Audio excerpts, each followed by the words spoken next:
There are sounds that reach you before language does. Birdsong is one of them. It doesn't demand your attention, it invites it. A bird doesn't ask if it's the right time to sing, it just does.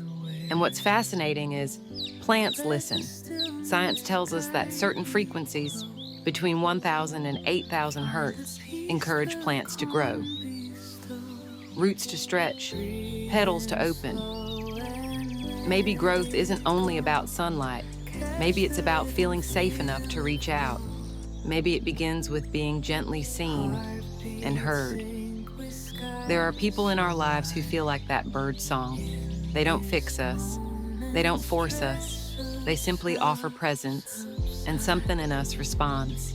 We breathe a little deeper, we soften, we open.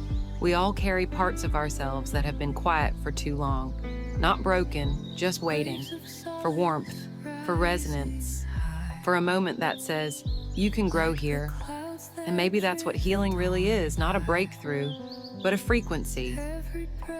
Something subtle, consistent, a kind of attunement, like the birds who sing simply because they must. And in doing so, remind the flowers that it's okay to bloom again.